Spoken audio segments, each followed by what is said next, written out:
Good morning, everybody. Got your coffee? And now I have mine. Now, before we even get started, let me apologize because we are moving here in South Carolina from summer to fall, and this is the time of year where my asthma bothers me the most. Not to mention, I was working on the curbside pantry. I don't know if you saw that video over on TikTok. I didn't post it over on YouTube because it was too long for a short and too short for a full video. So it's over on the Clock app. But this is the time of year where my coughing is more intense, and it be a lot. I had a day yesterday. I did, struggling with that asthma.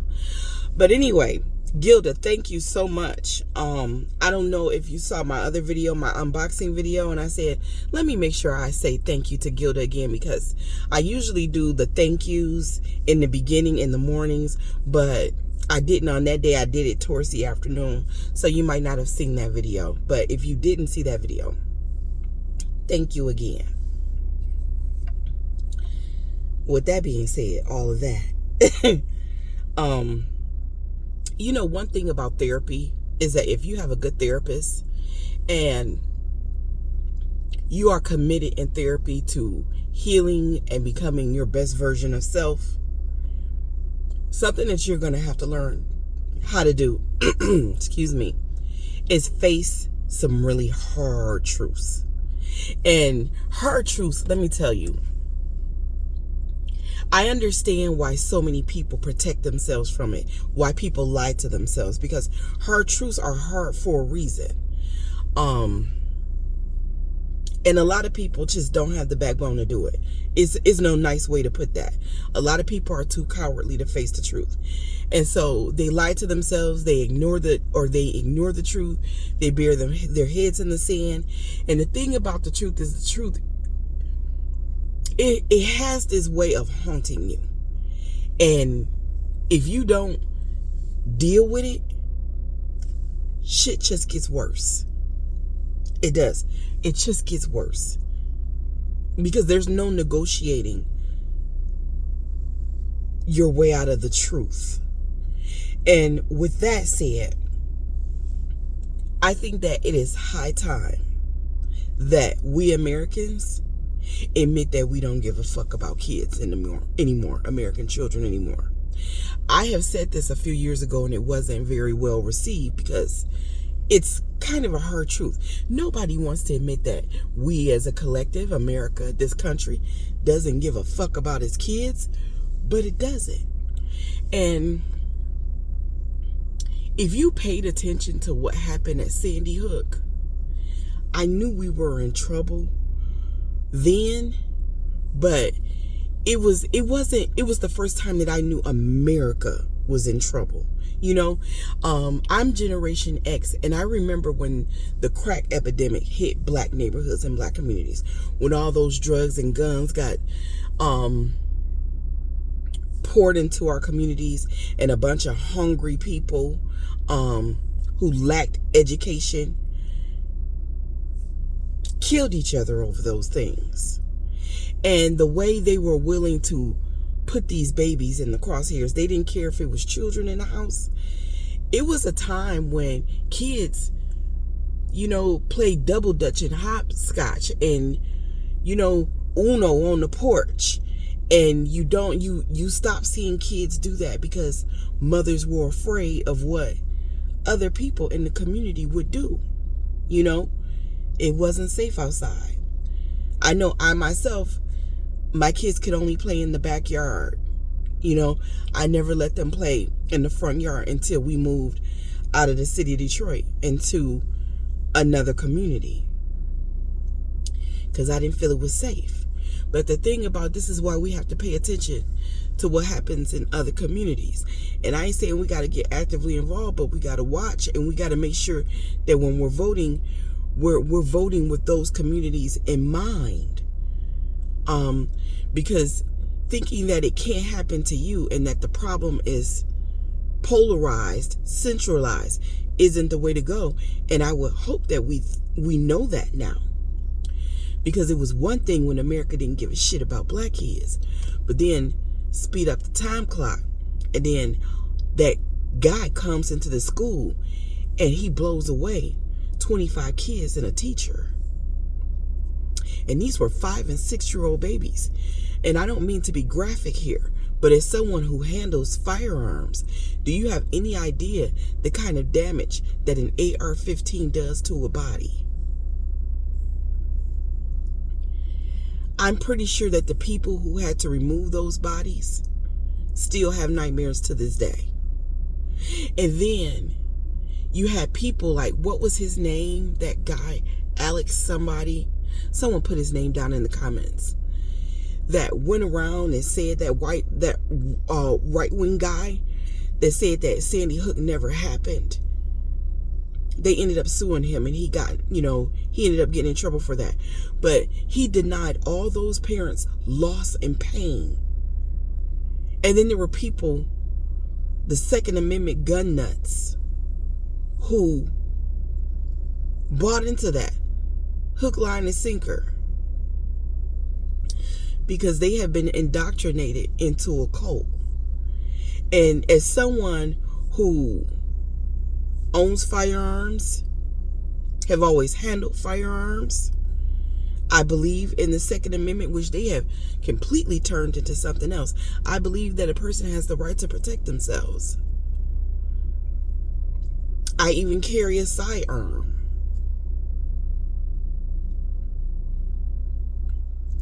And when I think about what I had to do in order to be able to do that in the state of Michigan versus South Carolina, I remember when I moved here and when I went to get my license here and thinking, is that it?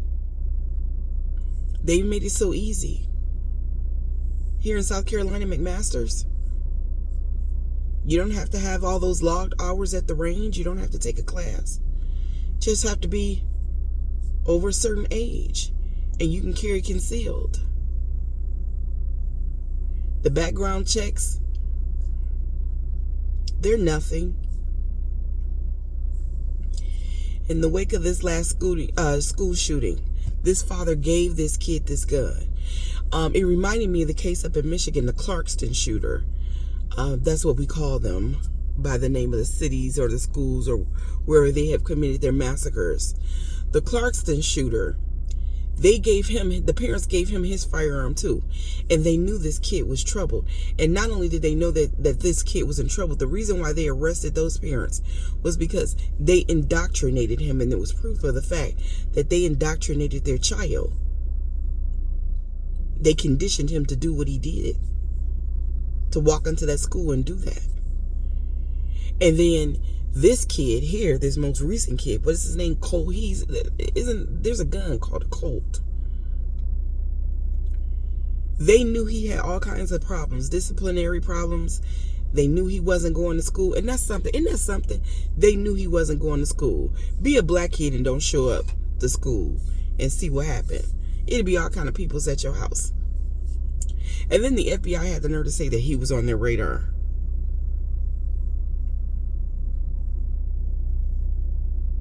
He was on. They're getting to the point where that's becoming like thoughts and prayers, isn't it? Every time there's a school shooting, the right side say thoughts and prayers. We're sending out thoughts and prayers, but we're going to continue to sell as many guns to as many people as we possibly can, so that the gun manufacturers can get rich enough to pay us all off. That's the reason why, in case you slow or something, that's the reason why there are more guns than there are people here in America. Because the gun manufacturers who have blood on their hands, they want to be rich. They want to sell as many guns as possible. And they don't care who dies in the process. And then they buy these politicians, most of whom sit on the right side of the aisle. And they give them these big bags of money. And they say to them, now listen, in exchange for this big bag of money, you knock down every law that will prevent us from selling as many guns as possible. And we don't care who dies in the process. A classroom or two full of kids doesn't matter. We don't care. We just want to sell guns. We just want to make money. And it's American greed. Barack Obama tried to do something after Sandy Hook, and they completely vilified that man. And remember, that's partly our fault because we didn't go back and we didn't give this man a Democratic House and a Democratic Senate. We were supposed to go back 2 years later and give him a Congress he could work with. But that Congress that didn't like that black man being the president, they knocked down everything, even if it helped Americans. If it helped America, they knocked it down just because that black man wanted it done. And they're going to do the same to Kamala Harris. If we don't go back in 2 years and give her a blue Senate and a blue House, we have to do that so that something can actually get done. So that they are not standing in this woman's way of progress. Greed is one thing, but when we say we are not going to, it's one thing that they're defunding education. And part of the reason why they're defunding all these schools is because they want more money for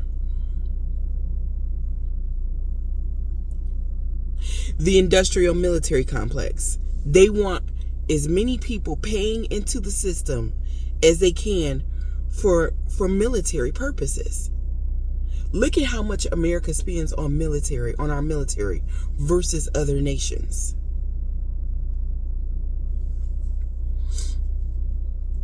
And we don't want, and that's one of the reasons why we don't want smart people. We want, which is another reason why education is being defunded, because if people are stupid, you can get in their head easier, and you can lead them easier, and you can feed them bullshit easier, and make them believe it easier. So when they started defunding all the black schools, that was one thing, but now they're starting to defund all these white schools too. And the teachers, really, what can they do? Because they can only teach what they are told to teach, one. And for two, we got teachers who are homeless now. They're not paying these teachers enough to pour into your kids. So if you don't pour into your kids, if we as a community don't pour into our kids, nobody's going to pour into our kids. But we have gotten so greedy where we are now not going to educate our children. We're setting them up to be target practice of some deranged psychopath. One after the other, one after the other. There have been 45, I think, something like 45 school shootings this year so far. And the only reason why you don't know that number is because if there are not enough bodies, we don't report it anymore. That's how desensitized we have come to somebody coming into a school, into a classroom, and opening fire. That's how desensitized we are to that now. We don't even see it as a tragedy now. We see it as an American norm now. It's just America's new normal.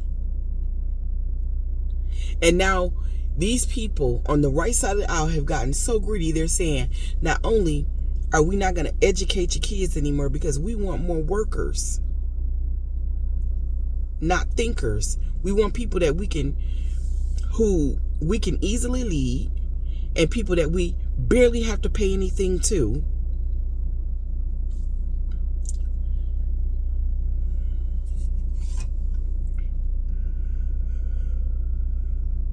Excuse me.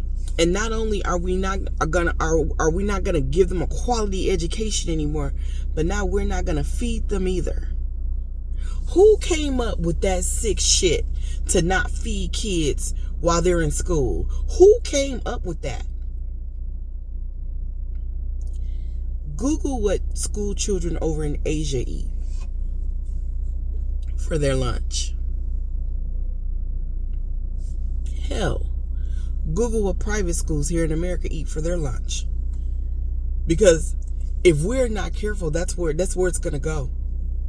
Remember that Trump's head of education, Secretary of Education, and the way she wanted to privatize all schools? Republicans are moving towards that.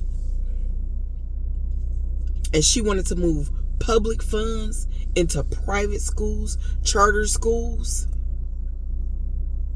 So they want to take away pre-K, no pre-K. And let me tell you, the earlier a child starts to learn, the better. So they're going to take away pre-K. We don't care about these kids. They're going to take away quality education because we don't care about these kids.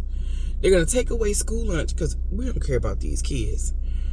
We're going to continue to let them be sitting ducks in their classrooms on the whim of some madman because we're not going to do anything about the gun laws because we don't care nothing about these kids. And they're falling behind.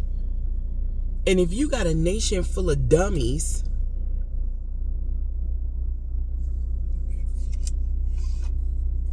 how are we going to hold our own on a world stage? How are our kids going to compete? How is America going to compete? Pretty soon they're going to have us, if we're not careful, paying for our kids' education. K through 12. Just like college. Because trust me, this is America. America is greedy as fuck. And if they can privatize some shit in order to make some money, they are. They're going to do it.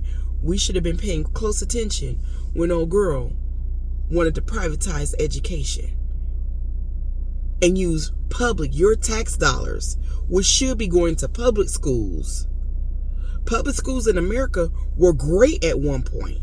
Like in the 60s, it was great. But America has gotten greedy. It has become less of a country, less of a nation, more of a machine. And we got to get back to caring about each other, and we got to get back to caring about these kids. We do. We let them roll back child labor laws. And they first did it to the migrant children that came over there. And now they're doing it everywhere. I had a guy arguing with me in the comments saying, "Oh, when I was 15, I would have loved to work 30 hours." Well, when you're 15, you are a child. And you shouldn't be working almost a full-time job when you're 15. And you know that a 15-year-old is not going to be paid sufficiently. A 15-year-old cannot advocate for themselves when you're talking about break areas and working conditions. It's a lot of reasons. 15-year-olds shouldn't be working past a certain hour. We need laws in place for a reason. And the Trump administration, they rolled back all of that shit. They rolled back all those laws, safety laws on the food. If you're wondering why every other day it seems like it's a recall, that's why. The Trump administration rolled back all of those food safety and regulatory laws that were in place, particularly by the Obama administration, to keep our food safe enough to consume. And now that's why you got all these whistleblowers running around in companies talking about, yeah, I work in the factory, and and all the vats got mold in them, and there's this going on, and that's Trump did that. And it was just greed. It was so that those companies and those corporations, excuse me, because keeping food safe costs money. You have to hire bodies. You have to, there's more work involved. It costs money to keep food safe. And if that's money that they don't have to spend, we are being systematically conditioned to not fight for ourselves, and to not care about our children so that we don't fight for them. And we can't afford to do that in this nation. Otherwise, we're going to have a bunch of economic slaves. And I told you about my friend who told me about the 12-year-old that couldn't read. Excuse me. 12 years old. Can you imagine how limited that person is when they get out in the workforce? A 12-year-old that can't read. They slip through remember the no child left behind? They're all getting left behind now. I know it's hard, but take time out until we can fix the system. Teach your kids. And now I do know that a lot of parents, unfortunately, are not qualified to teach their kids. Because, baby, during COVID, I mean, I don't mean to laugh at y'all, but I know when they said that homeschooling, I was like, oh, this ain't gonna work. This ain't gonna work, because it's too many parents themselves that can't read, can't count. I mean, I tell you, I'm on TikTok, and it's one thing when you know when a person misses a character or they fail to put in a comma. A lot of people just don't know how to use punctuation properly. A lot of people just have bad grammar. But I mean, the way those sentences, when I tell you I be about to stroke out trying to understand what people are saying in those comments, and then the sentences, they're just constructed so badly, and you can tell that this is a person that can't read, you know? Because if you can't write, you can't read. You can't. And if you can't read, you probably can't do math. And that limits our kids. And then we're putting them out there in an America that is increasingly more and more and more and more expensive. How do they compete? How do they maintain? How do they survive?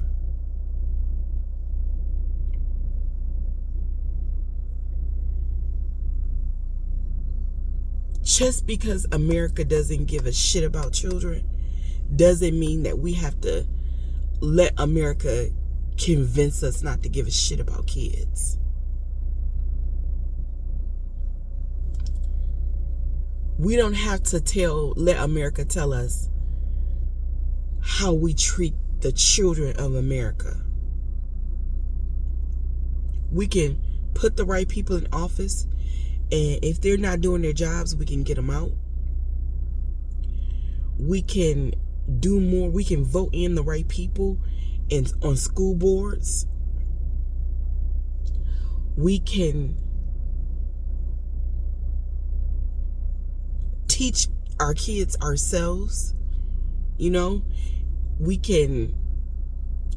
I really want to expand this curbside library to people who can maybe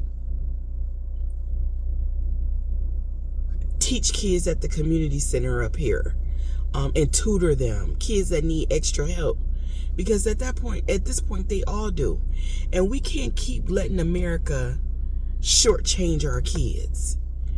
And we got to start putting our foot down on that. Or it's going to be bad for all of us. It is. We got to do better by these kids. We do. And baby, we don't have to have kids just to have kids. If you can't afford them, find some to mentor. Find some to babysit. Find some to engage with. You know, donate your time to it. Of course, you need to be properly vetted because, you know, but we got to do better by these kids because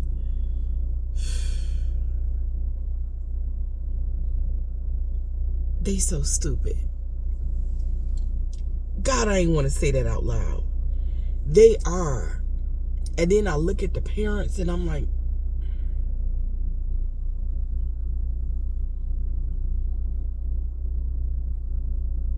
and don't y'all dare think I'm just talking about black communities. All these kids are stupid.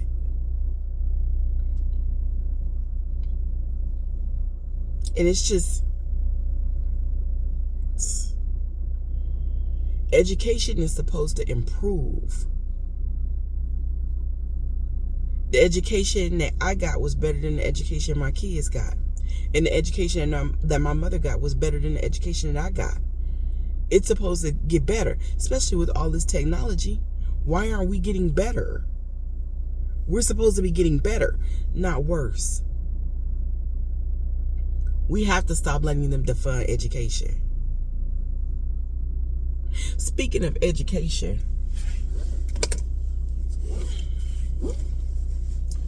these Asians that sued affirmative action,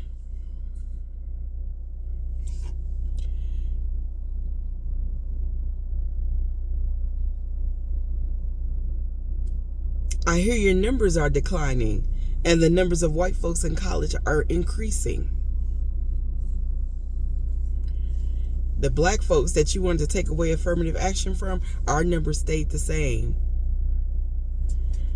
Now, I'm not, rejoicing in that, because obviously they're going to come for us real soon. But I think that that's weird that y'all were the first ones on the chopping block when you all helped them do that. And your numbers are decreasing. Imagine that, while white numbers are increasing. Everybody need a better education. Everybody need to get smarter. Y'all have a good day.